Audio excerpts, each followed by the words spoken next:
Alright, let's kind of briefly go over what we talked about in class today. Alright, so we talked about, quote, standardizing a number line. And when we do that, we end up with a number line going from -3 to 3, where 0 represents the mean. Alright, so let's, for example, take the data set that has a mean of 24 and a standard deviation of 5. Alright, and what we did with that information is we now made a new number line to kind of see how this corresponds to the standardized number line. Since 0 represented the mean, we put a line above 0 and said that was 24 because our mean was 24. Alright, and our standard deviation was 5. So that means if I wanted to move to the right or to the left, I would move by units of 5 since that's my standard deviation. So to go one standard deviation away from the mean, I would add 5. And then 24 plus 5 gave me 29. And then if I wanted to go another standard deviation away from the mean, I'd add 5 again. 29 plus 5 gives me 34. And if I wanted to go one more standard deviation away from the mean, I'd go to plus 5 more, which would take me to 39. Right now, I can do the same thing to the left side of the mean.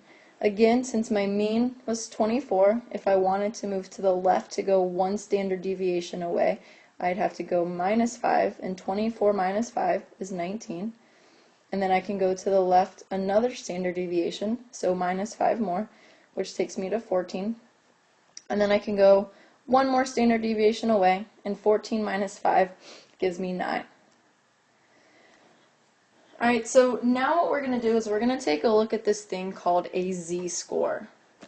Alright, and if you look down here to the right, here is your formula for a z-score. Yes, this formula will be given to you, you don't have to memorize it. To calculate a z-score, we say z equals x minus mu divided by baby sigma. Alright, so what that means, x stands for element, that mu stands for the mean, and that baby sigma stands for the standard deviation. Alright, so let's say, for example, I take the element of 20, and I want to know what is the z-score when x equals 20.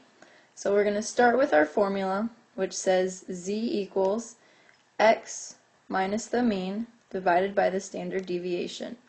Alright, well in this case my x, or my element, is 20. So I'm going to do 20 minus the mean, which is 24. And then I'm going to divide it by my standard deviation, which was 5. And then when I do that, I get negative 4 over 5. And then I get negative 0.8.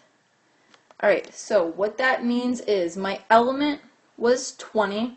Alright, and if I look at my number line, 20 would be about right here on my regular number line, but my z-score tells me where it's going to go on my standardized number line.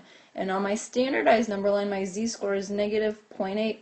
So as you can see, it's in the same location on both number lines, except now I've standardized it. And the reason I do that is so I can compare different sets of data. We're going to take a look at that in class, but let's get a little bit more practice with calculating z-scores and locating that on our number line.